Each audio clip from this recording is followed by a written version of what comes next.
So check it out, man. It's your boy DJ Akademiks, and now Weezy F Baby. His house actually got swatted today. Now, the term swatted is a very popular one these days, and no, it doesn't mean some type of stand-in word for it's some type of homoerotic pseudonym that would probably be used by Birdman Sandusky to describe their tumultuous relationship.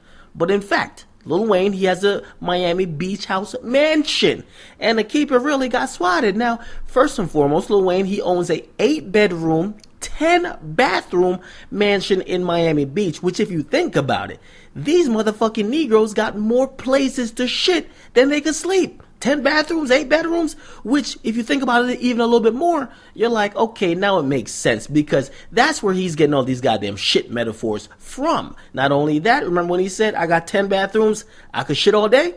I guess he was telling the truth. Now, it's an actual sight for sore eyes. You can see it on your screen. MTV Cribs will probably love this place. Not only that, when you see this big-ass mansion, and then you hear him make a whole mixtape complain about being robbed by Birdman Sandusky, you feel a little bit less sympathetic because this is really rich Negro problems. Now, he got swatted, and if you don't know what the term swatted means, it's a very popular term within especially like the gaming community. People usually do this thing, it's kind of like malicious, but you do it to kind of get back at somebody else or kind of fuck with them, and what they do is they basically make a fake 911 call, so they call the local police precinct and basically say, yo, I'm at so-and-so's address. Granted, they have to know your address, so they're going to say they're at your house, and basically they'll admit to, yo, I just shot 4 people, or I'm shooting everybody in here, and I'm going to shoot more. You better get here now. And they make it seem to the police that there's an active shooting or some type of hostage situation that the police need to get there immediately. Now, usually the police shows up. And because most police, you could tell, as you could tell with the Eric Garner situation, even Mike Brown,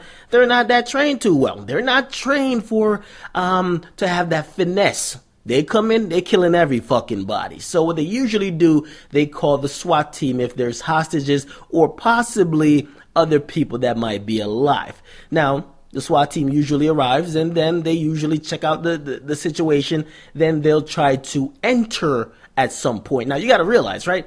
If they do it to you, you're probably in your house beating your fucking cock like a runaway slave to some new Amber Rose pictures that just leaked on the gram. So you're not even doing nothing. That's someone else making up something against you, and the police are kicking down your motherfucking door.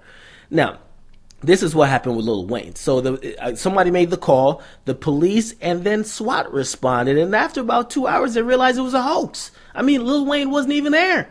Only like the housekeeping staff was there. So they took like 2 hours. They took precaution. They cleared the entire mansion, which is a big ass motherfucking mansion. And then they retreated, saying that they'll investigate who originated this call. So who did the quote unquote swatting. Now, as I said, Lil Wayne wasn't even there. I mean, Cortez Bryant, he was on the scene. He was explaining to the police about the layout of the place. And it's just, most of these celebrities are getting swatted nowadays. I mean, Lil Wayne joins a long list of celebrities that got swatted. It includes Diddy, Paris Hilton, Magic Johnson, Khloe Kardashian, even Briss Breezy got fucking swatted. Now, as far as swatting goes, because it's getting more and more popular, and really it's wasting a lot of resources, right? If you saw the amount of fucking cops at Lil Wayne's house, I mean, they had at least 30 squad cars out there. They had the SWAT team and other emergency response personnel, which if you think about it, it's really taking away resources from other places in Miami Beach or even the state of Florida that could have been used at that time. Now, because the police haven't had like some notable landmark case where they could like publicly motherfucking and to use the word very loosely, but hang somebody, like give that nigga like the maximum penalty to be like, yo, don't fucking do swatting. People are doing this a lot. Because it's kind of like a prank, but it's not really a prank because it does a little bit more than that. Now, the penalty for doing this type of fuckery is usually 15 years max in jail. And then usually you have to pay back to the fucking state or the city or whatever the case is, the amount of money in resources that they use for the fuckery you did. As I said, there's certain people that get caught in some situations, but nothing too public or really that's the leading landmark case for fucking swatting. So people keep doing it. So it's going to keep happening. The good thing is that there was no real shooter. 4 people didn't get shot as was reported. And Lil Wayne wasn't there. So it was a good situation that nothing happened. And yeah, because at first I was thinking like, damn, maybe Birdman Sandusky really ain't playing. I mean, if you think about it, right? A Negro suing you for $51 million, you might just think it's cheaper to hire a hitman than to go to motherfucking court or settle out of court, right? So you guys get in the comment box. What do you guys feel about this?